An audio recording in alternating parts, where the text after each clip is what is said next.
In our interview this week, the Chief Inspection Officer of the country, Engineer Peter Eweso, talks about the plan by the government to cover the over 8 million meter demand in the country. Watch.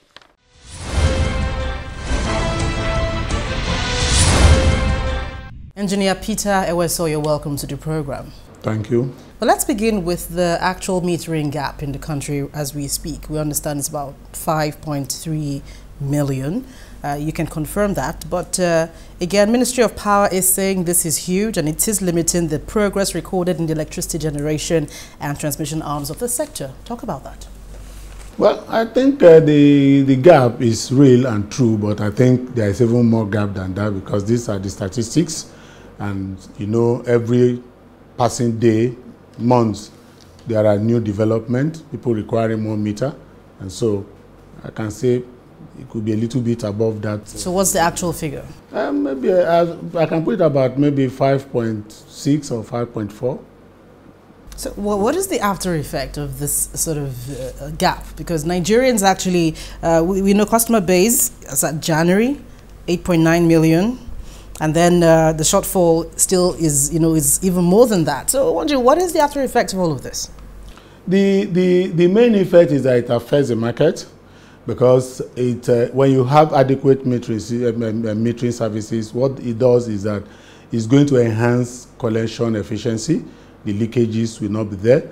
But for these people who do not have meters, there's a lot of apathy apart from the fact that the revenue can come as is expected in terms of somebody says, you've given me estimated billing, and he's not able to manage his power consumption because if he has a meter, he knows he pays, he has purchased credit, and then when the credit is biting on him, it's not being properly utilized, he has to manage his consumption. But when the meters are not there, some people say, well, since it's estimated billing, well, I'll leave my lights on. But the consequences of that too is that leaving your lights on, you are wasting light that somebody else will have actually utilized. Whereas if the meters are on ground and you are managing your power, then you free a lot of power that can be utilized elsewhere. And making Nigerians pay for what they don't consume. Yes. So imagine this. I mean, the figure is staggering. Just about 3-point-something million Nigerians, have access to meters, and the rest do not have access to prepaid meters. And we're wondering, what exactly are you doing? Any strategy in place to bridge this gap? Well, I think I need to probably put this discussion in perspective to first of all let you know what is the mandate of NEMSA as regards metering services in Nigeria. We have the mandate to ensure that all meters that are to be used in Nigeria have been tested to meet the requirements. And we have several requirements. One, a meter that is coming into this country for the first time, we need to check out that particular meter and to ensure that this meter meets what we call the specifications specified in the metering code. It meets our environmental specifications because the temperature range here is quite different from temperature range in most parts of the world where these meters are produced. And so if you bring such meters directly to Nigeria, what happens is that when the temperature goes above temperature they've been manufactured to, then those meters malfunction, those meters will not function well, and it will affect a lot of issues that are being, that causes issues that when the meters are malfunctioning, it will not dispense power in the right quantity, and it will not dispense power in the right quality too. And so when we check out this meter and we are satisfied with it, we call it type test. That type test shows that the meter meets all the parameters in the metering code. It can work in our environment because it means it has been climatized, tropicalized to our environment. We issue you a type test certificate. So say this meter is good to go. That now permits the manufacturer or the supplier to now bring large quantities into the country. But we want to be sure that the importer, the supplier or the manufacturer is bringing in that quality that has been certified in the type test certification. So what is the issue right now? Is it that we don't have inadequate manufacturers or distributors or whatever the case may be? Why do we have that dearth? Well, you have that debt because, as far as I'm concerned, the distributors, that's the distribution companies, have not actually invested enough resources in providing meters because There are a lot of manufacturers in the country, and meters are all over the place that you can import and put in place. But you know, this costs a lot of money. So they have not been investing. And if you are fully aware, that was why recently government actually came up with a new policy of map asset provider regulation to ensure that they take off this particular burden from the distribution companies and give it to somebody who has the money to buy meters and deploy, and then you'll be able to recoup his money. Are you aware that in this sort of situation, Nigerians stand a risk of using substandard,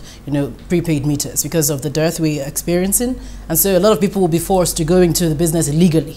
Well, that is why you have NEMSA is there, the regulator too is there, because the rules and regulations have been made and have been properly laid out in the Nigerian Metering Code version 2, which stipulates the accuracy level, the specification requirements, and at the same time ensuring that those manufacturers and suppliers must meet those requirements. There are two levels.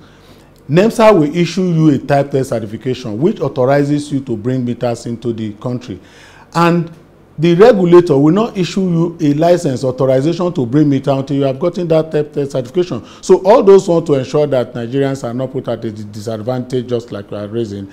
Those has been put in place that the person must have the instrument to say, my meter has been tested, it meets the requirements, and so the regulator give approval license for them to import. When they now import these meters, after we are giving a type test certification, we do what we call routine test. Routine test is for us to check out, to ensure that that quality we have approved for demand, the manufacturer or supplier, the same quality is bringing. And whereby it's not the same quality, the new test we call from the routine test will show what are the deficiencies. And we have categorized percentages that is allowed. If, for example, somebody bring about 10,000 energy meters of the type that have been approved, we are bound to test minimum of sampling of 10% of those meters. And in sampling those meters, there is a percentage level to which we will increase. If, for example, the percentage of failure is above 5%, which is almost negligible, we will definitely find out what is happening. Because if it's bring a meter, meters of a resemblance or equality approved for him, we shouldn't have all those kind of rate of failures. So if it passes above 15% failure rate, then it means we're going to say, well, the batch that he has brought, those batch cannot be used. What about the situation where we understand prepaid meters are free, yet it is not free, and then DISCOs and the Nigerian Electricity Regulatory Commission having this back and forth over who exactly is supposed to, produce this or distribute this or that? So exactly what's your perspective on this? What sort of chaos is this creating for Nigerians? Well, I wouldn't want to see it as a chaos. I don't think it's part of the growth of the sector. If you know, well, some people will say it's going to 5 years that this sector has been privatized and reform is ongoing, but yet I think it's not been that bad. But the main thing... It's not been that bad? Yeah, it's not been that bad. What exactly do you mean by that? What I mean by that is that, you are asking a question about the DISCOs and the regulators going forth and back. It's part of the growth. I tell you, meter is free. And I can tell you that many people have been given meters, many of them can attest to it that it's free. And is it available? That's the other thing. You see, it's not available in sufficiency, but it's available. But the point is this one, government realizing the gap, the inadequacy of the deployment as fast as it should, government has actually taken a decision and a policy to say, look, DISCOs, we are not able to invest enough money in metering services, we are not able to meet the aspirations of the Nigerian citizens, so we're taking this bit out of your business and we're giving it to somebody who can spare his money, who has money to invest, to actually deploy meters. And that's why the MAP Asset Provider Regulation actually came into existence, which is kicking in any moment from now. And once that happens, we're going to see explosion of deployment of meters, and this gap will actually be closing up as much as possible to ensure that Nigerians actually have meters in their facilities. Thank you very much, Engineer Peter Eweso, for coming on the program. Thank you for your time. It's a pleasure.